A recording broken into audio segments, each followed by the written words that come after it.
This is all about fears and phobias, such as giving presentations or arachnophobia, the fear of spiders. Hello, I'm Steve McCabe, the confidence therapist.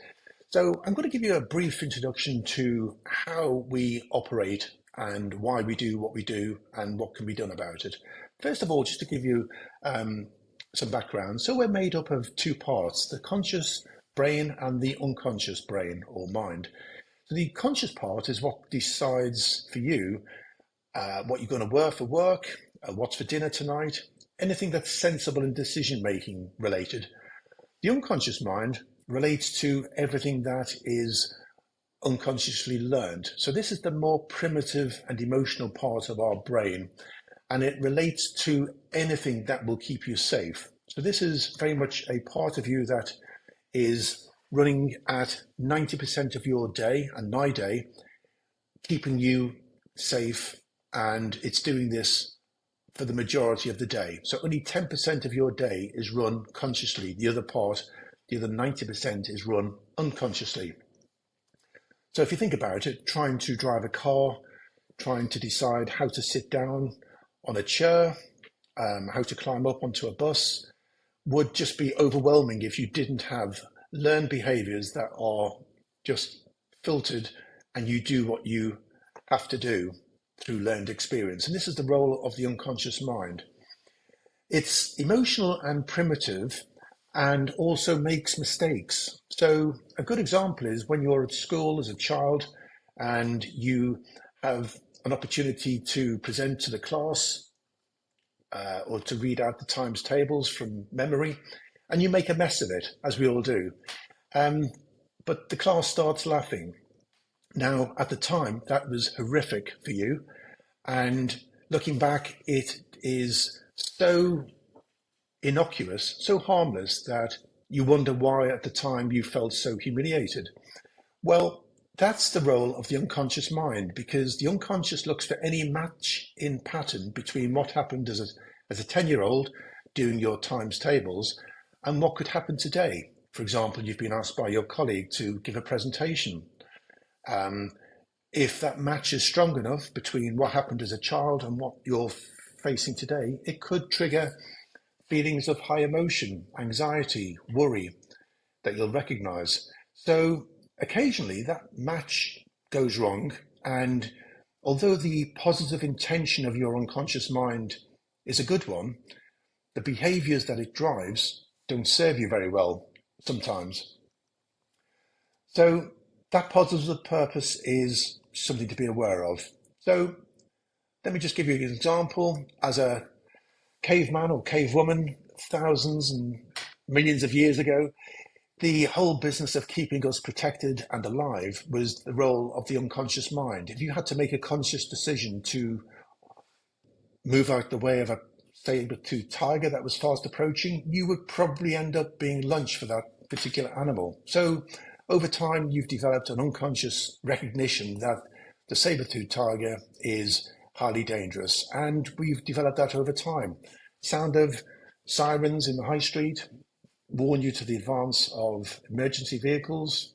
And also the experiences of pain, for example, putting your finger into a flame as a child results in pain, and that is a learned behavior that we'll recognize later on not to repeat. So I'd like to give an example. This is Alan. He's a 45-year-old secondary school teacher. He could equally be anybody, anybody who suffers an experience that they don't wish to experience. But with Alan, he is a guy who presents really well. He's a great teacher. He's very popular, but something's happened which is troubling him. So what has happened? Well, he's been asked to stand up on stage in front of the whole school to welcome the new intake of children and their mums and dads. And he's bricking it. He's really nervous. And that's because as a child, Alan had one of those classroom moments where he realized that I'm making a fool of myself on the chalkboard or the whiteboard. And Alan has now got this anxiety or this fear of something that happened a long time ago, but now is troubling him today. So it's this unconscious mind of Alan's way of checking on levels of danger. And what happens is his mind is shuttling back into the past to find out if the feelings he experiences today of being asked to present on stage is any relation at all to the humiliation he experienced in making a mess of the chalkboard as a child. If that match is strong enough, it triggers his fear of presentations, of being judged negatively. And in terms of the upcoming presentation on stage, he is now triggering himself into a fight or flight situation. And his mind is now predicting and filling in the gaps as to what's going to come next. I've experienced humiliation in the past, and I can feel a pattern that I'm going to experience that into the future. So it's a future event that is yet to happen. The same thing could happen with a spider phobia. Perhaps as a child, somebody that you know threw a spider at you, maybe it was even a toy spider, and you developed a fear that that particular experience was likely to kill you. Now, it's unlikely that would have killed you, but at the time, your brain recognized that as a significant emotional event, and it dropped a little, almost like a little electrical signal into your brain at that moment, a little live wire moment that recognizes anything to do with the shape of a spider, even the stem on a tomato, to some people can trigger. And that triggers these symptoms of anxiety. So in the case of Alan, his sudden onset of presentation fear is related to most likely his experience as a child. What do we do with Alan or anybody else experiencing a phobia? Well, understanding what the potential memory is, the earliest memory connected to that moment is one opportunity. We do that with timeline regression. It takes no more than about 45 minutes.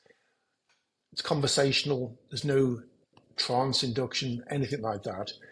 In the sense of a phobia like arachnophobia, we would look to play around with the memory that somebody with a spider phobia would have. So, for example, if that moment recalled related to this spider of somebody doing, let's say, for example, throwing a toy spider at you as a child, we would transform the image that you store in your mind from whatever way it's currently stored. So if it's stored in your mind as a moving image, like a movie, in color, we change the properties of that to black and white and move the image further away from you. Sounds very simple the way I'm describing it, but messing around with the memory will prevent that memory from having the effect moving forward.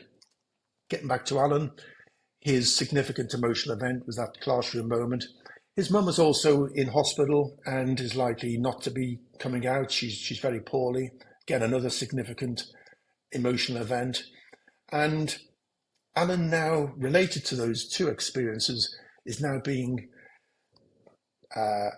judged negatively, at least in his own mind. He's a great teacher. He presents really well. His teachers love him. The classmates, the students love him. He's very popular. So Alan's unconscious mind is using the connections and the matches that he's got to predict the likely future. If you'd like to know more about this, drop me a message and I will give you 30 minutes to have a chat on the phone or on Zoom and describe how it all works. Hope that's been of use. My name's Steve McCabe. Thanks for watching. Bye for now.